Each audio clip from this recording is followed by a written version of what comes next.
I promise. Sunset Shimmer stared at the roof of her room. The covers were off, but a weight pressed her deep into the mattress. A beast whose teeth were bared. Part of being able to survive against a monster was knowing what it was. This monster that ate at her was 365 days of fear, disease, and financial hardship.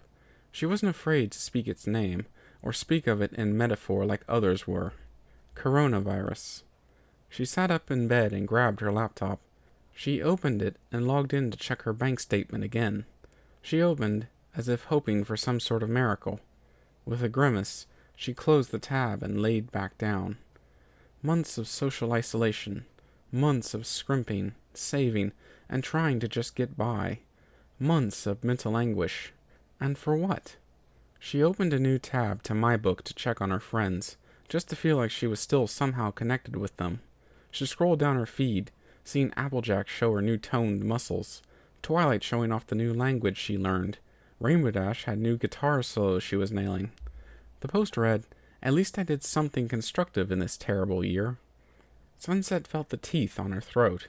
She couldn't distract herself with fluff to avoid the questions anymore. What had she done this year?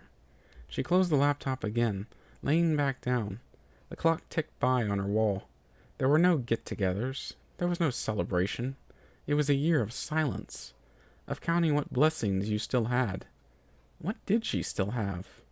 Would normal ever come back? And even if it did, was this how she reacted to hardship? By shutting down?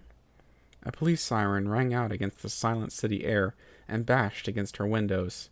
A few silent pops that echoed through the night. Her phone buzzed. A warmth spread through her chest. Maybe that was one of her friends. Any of them.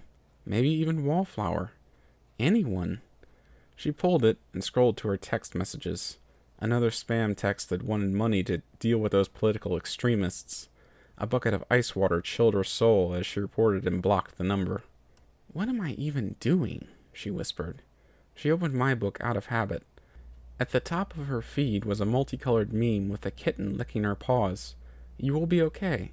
You don't have a choice." As if, she whispered to herself, anyone could end it if they wanted to. She paused. Did she really just say that? Again? Bitter bile rose in her throat. She set her laptop aside and rubbed her face in her hands. "What the fuck is wrong with me?" she mumbled. She pulled the computer closer and sighed. This was one too many times. She opened a new tab. "Sometimes I think about hurting myself." She paused after typing the query into her search engine. Did she really have a problem? Depression was pretty much normal this year. Heck, scientists were guessing that the long-term effects of this would last for decades. She deleted her words. She was being crazy. Sure, she had the occasional bad thought, but she would never do anything about it. Then typed a new message. Will things ever go back to normal? And hit enter. 22 million results returned back, and at the very top was a simple article. No, things aren't going back to normal, but that's okay. Well, that's a little on the nose, she mumbled. She clicked it, and her screen was bathed in white with black text. If you click this, you're feeling just like I did a month ago. You aren't alone. Sunset folded her legs on her bed and leaned forward to read.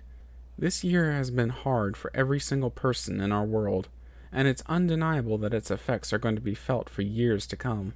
Even with a light at the end of the tunnel, and normalcy once again seeming in our grasps, there will inevitably be people who look back on this year with pride.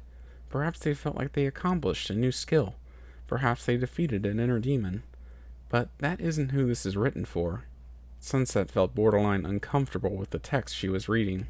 The writer seemed to be speaking to her almost directly. Was this what a mental break felt like?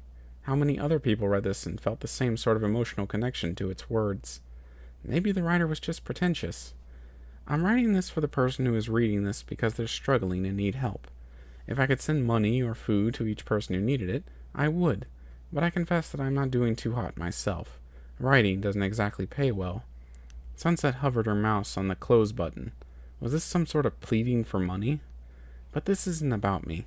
This is about you. And if you're reading this, I want to tell you that you accomplished the greatest thing of all in this year. Survive. Sunset froze and moved her hand from the trackpad to the down arrow to keep reading. Everyone is tired right now. You aren't the only one who is exhausted, and having the occasional dark thought is normal. If they persist, I suggest talking to a professional. There are cheap options online for those who need it. But as we approach the holidays, and more people are stuck inside their homes for much longer than they ever would have known, I just want you to know that you matter to someone. Someone out there loves you, and there's people out there who will love you that you haven't even met yet. Sunset felt her body shake a little.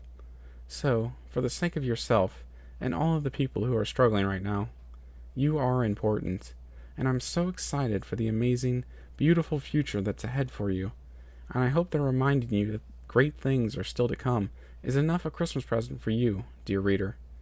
Sunset closed her laptop and laid back down once more. Things will get better, Sunset said to herself. She thought of what would happen in a few months when the girls would be able to get together again, and she couldn't help but smile. Surely Pinky was thinking of the best darn joke possible for when everyone got in the room again. Maybe that's what she could do. She could come up with the best possible plan once it's safe for everyone to get together again.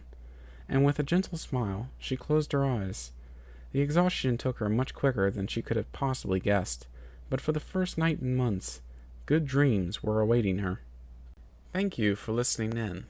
Please like the video if you enjoyed the reading, and subscribe to be informed about future readings. Until next time, stay tuned.